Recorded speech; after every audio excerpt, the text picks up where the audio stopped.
आदरणीय प्रधानाचार्य जी, अन्य अध्यापकगण व मेरे प्यारे दोस्तों, सुप्रभात।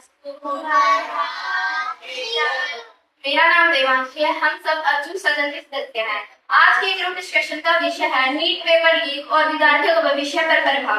हाल के वर्षों में नीट पेपर लीक जैसी घटनाओं ने लाखों विद्यार्थियों के भविष्य को प्रभावित किया है और शिक्षा व्यवस्था की विश्वसनीयता पर प्रश्न चिन्ह लगा दिया है। समाज सेवी सोनम वांगचुक ने विद्यार्थियों के हित, मेहनत और पारदर्शी जैसे मुद्दों पर अपनी आवाज उठाने का संदेश दिया है। तो चलिए आज हम इस महत्वपूर्ण विषय पर अपने अपने विचार साझा करेंगे। मैं अपने प्रतिभागियों के साथ कुछ प्रश्न लेके आई हूँ।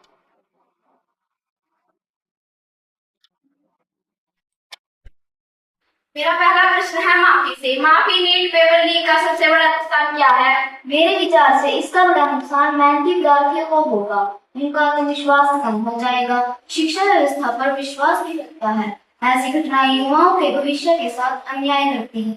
अब मैं भूमि आपसे पूछना चाहूंगी, इस समस्या को रोकने के लिए क्या किया जाना चाहिए? शिक्षा केंद्र की सुरक्षा और गोपनीयता को और मजबूत बनाया जाना चाहिए। डिजिटल निगरानी तथा कड़े प्रबंध लागू होने चाहिए।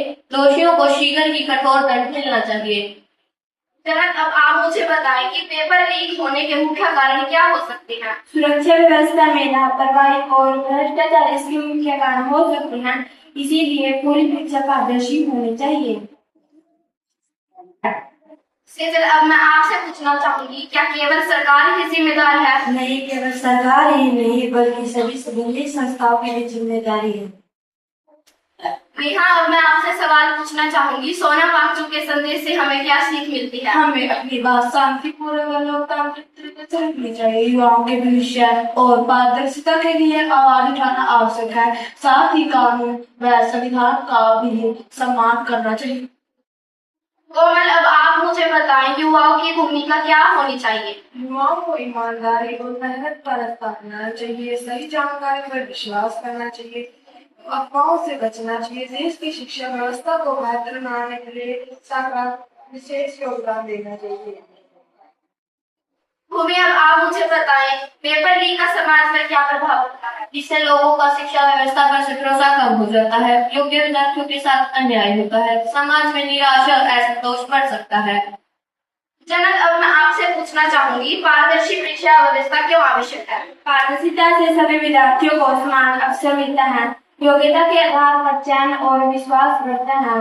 देश को योग्य डॉक्टर व अन्य पेशेवर मिलते हैं। नेहा, अब आप मुझे बताएं, विद्यार्थियों को ऐसी स्थिति में क्या करना चाहिए? विद्यार्थियों को धैर्य और आत्मविश्वास बनाए रखना चाहिए। पढ़ाई जारी रखनी चाहिए और अफवाहों से बचना चाहिए। कोमल, अब आप मुझे बताएं, दोबारा परीक्षा कराना क्या उचित समाधान है? यदि निष्पक्ष जांच में कोई गड़बड़ी सिद्ध हो जाए तो दोबारा परीक्षा उचित हो सकती है। इससे सभी विद्यार्थियों को एक समान अवसर मिलता है। लेकिन भविष्य में ऐसी घटनाओं को रोकना सबसे महत्वपूर्ण है। सेजल, आप इस विषय में क्या निष्कर्ष देना चाहेंगे? मेहनत और ईमानदारी का सम्मान होना चाहिए। पेपर लीक जैसी घटना पर सख्त कार्रवाई आवश्यक है।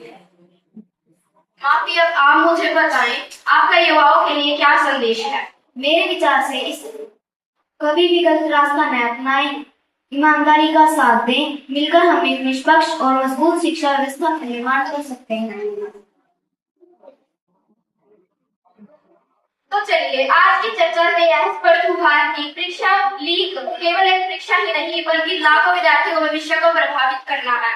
तो हमारी यह जिम्मेदारी बनती है कि हम परीक्षा व्यवस्था को पारदर्शी, सुरक्षित और निष्पक्ष बनाएं। यह हमारा कर्तव्य है। सरकार, परीक्षा एजेंसियों, सरकार और विद्यार्थियों की सभी की अपनी अपनी जिम्मेदारी बनती है। मेहनत की राह पर जो सदा चलता है वही हर मुश्किल को हंसते हंसते सह लेता है। सच और ईमानदारी की हमेशा जीत होती है। यही सच्चे विद्यार्थी की सबसे बड़ी पहचान होती है। सभी प्रतिभागियों का धन्यवाद।